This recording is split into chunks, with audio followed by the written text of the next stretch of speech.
Me parece una vergüenza. Me parece una vergüenza por parte de Bolivia, o sea, no sé, o sea, provocar una guerra cuando no tienes ni tropas ni nada decente, ni experiencia, o sea, ya ni experiencia podíamos hablar, o sea, a lo mucho, no sé, es que... ¡Ey! Pero ¿qué pasa, guerreros y guerreras? Preparaos porque hoy vamos a hablar de uno de los conflictos más polémicos y llenos de tensión en la historia de Sudamérica, la Guerra del Pacífico, un enfrentamiento que no solo cambió fronteras, sino que dejó heridas abiertas entre Chile, Perú y Bolivia, que hasta el día de hoy siguen causando debate, odio y orgullo nacional. Con todo esto, ¿fue Chile un héroe conquistador o un ladrón de tierras? ¿Perú un aliado traicionado o un país derrotado por su propia estrategia? ¿Y Bolivia realmente perdió su mar por culpa ajena o fue su propia incompetencia? Hoy vamos a destrozar mitos y confrontar verdades y ver reacciones que no dejarán a nadie indiferente. Así que si eres boliviano, chileno o peruano, quédate hasta el final porque tu orgullo nacional podría estar en juego. Esto no es solo historia, es una guerra que sigue viva en los corazones de todos. Dale play y déjate llevar por las emociones de esta batalla histórica y suscríbete. Hoy en Memorias de Pez vamos con una de las mayores guerras de la historia de Latinoamérica, una guerra que enfrentó a Chile contra Perú y Bolivia. Hoy en Memorias de Pez, la Guerra del Pacífico. Para hablar de esta guerra nos tenemos que ir a principios del siglo XIX, momento en el que la mayor parte de los países hispanoamericanos se independizan de España. El problema, como pasó en la Guerra de la Triple Alianza, la cual ya hemos tratado en el canal, es que no estaba claro a quién pertenecían una serie de territorios. Me explico, países como Argentina, Chile, Bolivia o Perú aceptaban que sus fronteras tenían que ser las mismas que las que utilizaba España para delimitar sus regiones, pero España realmente nunca había tenido mucho interés en delimitar estas fronteras de forma muy precisa. Por ello, había una serie de territorios en disputa. Dos de estos territorios eran Tarapacá y Antofagasta, lugares en los que había guano y salitre y por los que Chile y Bolivia andaban en disputa. El caso es que finalmente, y tras unas interminables negociaciones, Chile y Bolivia llegaron a un acuerdo. Las empresas chilenas podrían explotar los recursos de la zona siempre y cuando pagasen un impuesto a Bolivia. Bolivia se comprometía por su parte a no subir este impuesto durante 25 años. También ambos se comprometían a someter a arbitraje internacional. De momento, os tengo que decir que toda la historia que yo sé y todo es únicamente de España y de Europa, porque he hecho ahí desde primaria, la ESO, que es secundaria, y bachiller, y la uni. Y en ningún momento hablamos de estas cosas de colonias o así españolas. Y si hablamos es muy por encima. Hablo mucho de Centroamérica, un poco de Sudamérica, pero nada, nada, absolutamente nada. Y lo único que sé así que no sé si es cierto, ahora lo veremos, es que Chile, bueno, atacó a Bolivia, pues he escuchado que fue en un día que era carnavales, me parece.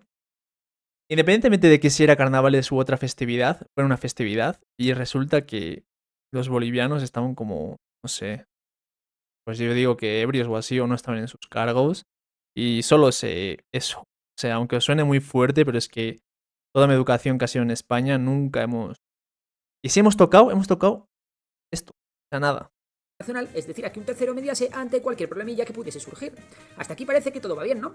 Pues pronto las cosas se iban a torcer y mucho. En 1878 la economía boliviana no iba nada bien y se les ocurrió que una manera de aliviar las arcas bolivianas era cobrando un poco más a las empresas chilenas por la explotación del salitre situado en la famosa zona conflictiva. Pero claro, la mayor empresa chilena de la zona, la Compañía de Salitres y Ferrocarriles de Antofagasta, se negó a pagar ya que Bolivia se había comprometido a no subir este impuesto durante 25 años. Así que Bolivia ordenó embargar y rematar sus bienes para cobrar los nuevos impuestos. Chile no iba a dejar las cosas así, ya que pensaba que los tratados estaban para cumplirse. Ante esta situación, en febrero de 1879, el presidente chileno Aníbal Pinto... ¿Cómo es eso? La avaricia rompió la bolsa, se dice, ¿no? Rompió el saco, la avaricia rompió el saco. ordenó la ocupación de Antofagasta, la cual fue realizada sin resistencia. Viendo esto, lo de la economía de Bolivia, veo que la economía de Bolivia siempre ha sido, sinceramente, una basura. Ahora mismo también está súper fatal. O sea, ya veo que esto viene de siglos atrás. Por 200 soldados chilenos que fueron recibidos como héroes, ya que la población del lugar era mayoritariamente chilena. Sin embargo, Bolivia tenía unas en la manga. En 1873 había firmado en secreto un acuerdo de defensa mutua con Perú. Así que si Bolivia iba a la guerra, Perú iría detrás. Y así fue. Bolivia declaró el estado de guerra el 1 de marzo de 1879. Sin embargo, sí es verdad que de primeras Perú no se involucró. Sin embargo, Chile, que se olía lo del acuerdo secreto entre Perú y Bolivia, exigió a Perú que declarase su neutralidad. Y como no lo hizo, el 5 de abril Chile declaró la guerra tanto a Bolivia como a Perú. ¿Y Argentina? Pues Perú quería que se involucrase en el conflicto, pero finalmente se mantuvo neutral. Una pena para para los bolivianos y los peruanos, ya que si Argentina hubiese entrado con ellos en la guerra, las fuerzas aliadas habrían sido muy superiores a las chilenas. Ambos bandos tenían unas fuerzas muy precarias y una economía súper modesta. Sin embargo, sobre el papel, las tropas aliadas parecían superiores a las chilenas, por simples matemáticas. Eran más. Pero Chile no iba mal del todo. Es cierto que tenía menos efectivos, pero también es cierto que sus oficiales estaban mucho mejor formados y que tenían tanto mandos como tropas bien curtidas. Como siempre decimos, la experiencia vale más y sobre todo cuán cuantificados o cualificados están los del ejército, vale más que el número de personas. En la guerra de Arauco. La primera gran campaña de la guerra sería en el mar, y es que para luchar con garantías en una zona como el desierto de Atacama es fundamental el control del mar, ya que esto permitirá una mayor movilidad de las tropas, poder suministrar mejor a los ejércitos y sobre todo bloquear la economía del contrario. Bolivia no tenía armada, así que Chile se enfrentó solamente con Perú. En esta época los barcos blindados aún luchaban codo con... Creo que nos hemos dejado algo por aquí que no he dicho bien.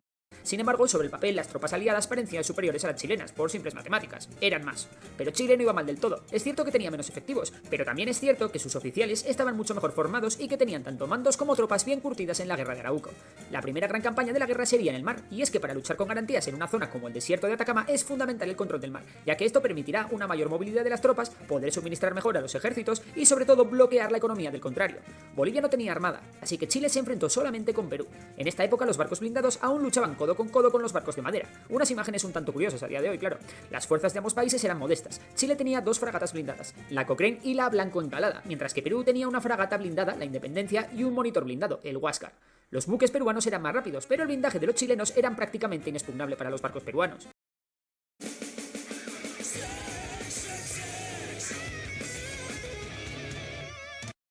Chile, para ahogar la economía peruana, decidió bloquear el puerto de Iquique con el grueso de su flota. Sin embargo, gran parte de esta salió a alta mar para batirse con los dos grandes buques blindados que tenía Perú. Sin embargo, las flotas se cruzaron sin verse. Cuando los peruanos se enteraron de que el bloqueo de Iquique había quedado en un par de barcos chilenos poco potentes porque el resto habían salido a buscarles, fueron directos a por ellos. Y así fue, el 21 de mayo se da el combate naval de Iquique, en el que un barco blindado dio buena cuenta de la corbeta de madera chilena Esmeralda. Pero el gran buque peruano, la fragata blindada Independencia, encalló tras una gran maniobra de la goleta chilena de madera Covadonga, la cual bombardeó a placer al gran buque peruano.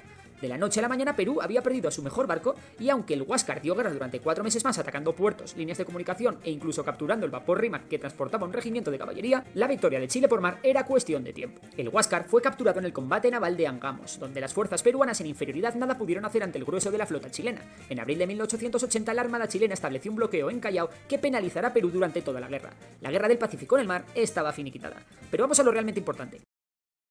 Pues sí, la guerra del mar, como dicen muchos analistas militares, es súper fundamental y ya actualmente también la guerra que es en el aire también está en auge, como bien sabréis, desde la Segunda Guerra Mundial. Lo que ocurrió en tierra. La guerra se dividió en 4 campañas. La primera de ellas fue la campaña de Tarapacá. Tarapacá era el centro de la economía peruana, ya que era de donde se extraía el guano y el salitre con el cual Perú financiaba la guerra. El ejército chileno comenzó la invasión de Perú el 2 de noviembre de 1879, con el desembarco de 9.900 hombres, siendo este uno de los primeros desembarcos anfibios de la era moderna. Pisagua fue tomada sin problemas. Los chilenos comenzaron a avanzar en la zona derrotando a las tropas aliadas en la batalla de Dolores. Con la victoria los chilenos consiguieron sitiar Iquique, ciudad que se entregó sin resistencia. A pesar de la victoria aliada en la batalla de Tarapacá, peruanos y bolivianos no pudieron mantener sus posiciones y se retiraron a Arica.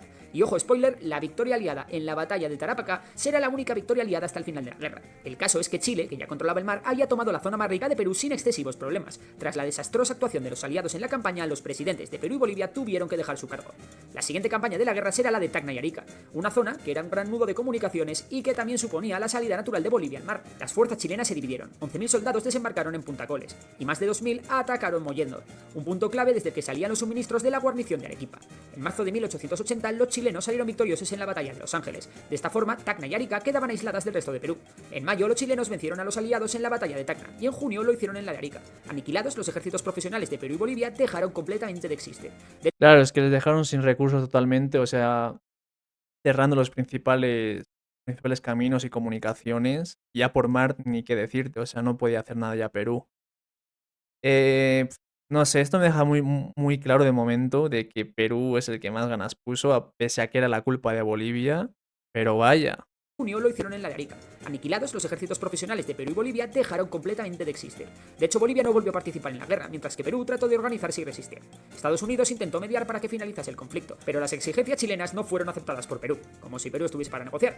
Fue entonces cuando Chile lanzó la campaña de Lima. Para entonces el ejército chileno llegó a tener más de 40.000 efectivos. Lima estaba bien defendida con 2 líneas correctamente fortificadas, pero a los chilenos ya nada parecía pararles. Tras la batalla de Chorrillos y la batalla de Miraflores, ambas ganadas por el ejército chileno, Lima cayó en enero de 1881. La capital de Perú estaba en manos chilenas. Los peruanos sin ejército, sin economía y sin la mayor parte de su territorio se refugiaron en las zonas más recónditas de los Andes. Desde allí organizaron unas guerrillas que serán un auténtico dolor de cabeza para los chilenos. La zona de los Andes es súper escarpada, de difícil acceso y a la que los chilenos tenían muy complicado llevar grandes cantidades de suministros. De hecho, los soldados chilenos a menudo se tenían que separar y se perdían, lo que les hacía presa fácil para las guerrillas peruanas. También las enfermedades se cebaron con las tropas chilenas. Sin embargo, muchos peruanos eran conscientes de que continuar la guerra era una locura y de que una rendición evitaría la destrucción total del país. Al frente de esta corriente estaba Miguel Iglesias, un militar que lanzó el llamado Grito de Montán y a principios de 1883 estableció un gobierno con el objetivo de firmar la paz con Chile. Sin embargo, entre los propios peruanos hubo enfrentamientos entre aquellos que querían continuar la guerra y los que querían seguir luchando. De hecho, ni siquiera el gobierno de Iglesias era el único de Perú, y el resto decidieron seguir con la guerra. Estos peruanos que no estaban dispuestos a rendirse estaban la mayor parte de ellos bajo el mando de Andrés Avelino Cáceres. Finalmente los chilenos lanzaron una última expedición para acabar con los peruanos que aún estaban en condiciones de luchar. Así se llegó a la batalla final en julio de 1883, la famosa batalla de Huamachuco, en la que los peruanos sufrieron grandes bajas. La resistencia peruana, ya muy desorganizada, aguantó un poco más en Arequipa, pero finalmente sucumbió ante un motín en la propia ciudad. El gobierno peruano de Iglesias se estableció y fue capaz de firmar la paz con Chile el 20 de octubre de 1883. Venga, y ahora lo que todos os estáis preguntando, ¿y qué ganó Chile? Pues Chile también se anexionó la costa boliviana. Desde entonces Bolivia perdió su única salida al mar para siempre. La paz definitiva entre Chile y Bolivia fue sellada con el Tratado de 1900. Ay, a ver, si tengo que dar mi opinión de lo que vamos de vídeo, me parece una vergüenza. Me parece una vergüenza por parte de Bolivia, o sea, no sé, o sea, provocar una guerra cuando no tienes ni tropas ni nada decente, ni experiencia, o sea, ya ni experiencia podríamos hablar, o sea, a lo mucho, no sé, es que iba a decir algo, pero es que no quiero que me fune nadie, así que... Pero eso, vaya, o sea, creas una guerra de la nada involucrando a Perú. Perú con sus 2 cojones se queda hasta el final y tú como un cobarde lo dejas a la mitad. No sé, qué penoso, la verdad, qué penoso. Y luego, por otro lado, Perú, pues ole ellos, ole sus cojones de que seguir hasta el final. Y eso dice mucho de los peruanos y de los bolivianos, pues solo dice cosas malas, ¿qué te voy a decir? 1904 entre Chile y Bolivia.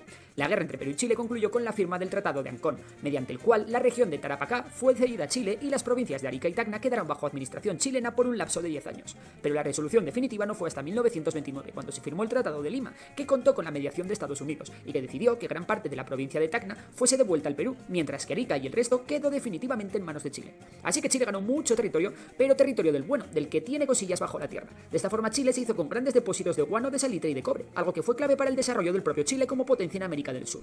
De hecho, el salitre fue la principal fuente de riqueza de Chile hasta la Primera Guerra Mundial. Y bueno, esto es todo por hoy. Si te ha gustado el vídeo ya sabes que puedes suscribirte al canal, darle a like y seguir a Memorias de PC en Facebook, Instagram, Twitter y TikTok. Por lo demás, un saludo y hasta la próxima.